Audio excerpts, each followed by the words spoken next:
PSC বা এই সংক্রান্ত কোনো দায়িত্ব প্রাপ্ত না। আমি স্থানীয় সরকার মন্ত্রণালয় আর যুব ক্রীড়া মন্ত্রণালয়ের দায়িত্বে আছি।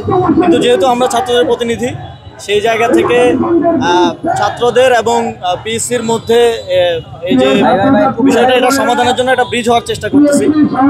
ওনারা প্রায় 72 ঘন্টা, প্রায় 80 ঘন্টার উপরে অনশনে আছেন এবং ওনাদের শারীরিক অবস্থা খুবই ঝুঁকিপূর্ণ অবস্থায় আছে। বান্ডেল থাকলে প্রতি সেনমানিতে টাকা বাঁচবে। বিকাশ সেনমানি বান্ডেল কিনে জিতুন প্রতি লেনদেনে। তো সেই জায়গা থেকে আমি আসিফ স্যারের সাথে কথা বলেছি, আমাদের পিএসসির চেয়ারম্যান মোবাশ্বের মনির স্যারের সাথে কথা বলেছি। আশা করি আজকে আমরা এটার একটা ভালো সমাধানের দিকে যেতে পারবো। পিএসসির চেয়ারম্যান আরও 2জন সদস্য সহ এখানে আসছেন, আন্দোলনকারী শিক্ষার্থীদের প্রতিনিধি সহ পিএসসির চেয়ারম্যান স্যার, 2জন সদস্য সহ আমি সহ বসে আমরা আশা করি আজকে এটা একটা সমাধান দিতে পারবো। এই অভিযোগটি একটা সমাধান না করে 46তম বিসিএস এর পরবর্তী পরীক্ষা নেওয়া উচিত, এটা আমি মনে করি না ব্যক্তিগতভাবে। তবে যেহেতু আমি এই বিষয়ে দায়িত্বপ্রাপ্ত নই, সেক্ষেত্রে ছাত্রদের প্রতিনিধি হিসেবে আমি এটা সমাধান করার জন্য একটা ব্রিজ হওয়ার চেষ্টা করছি।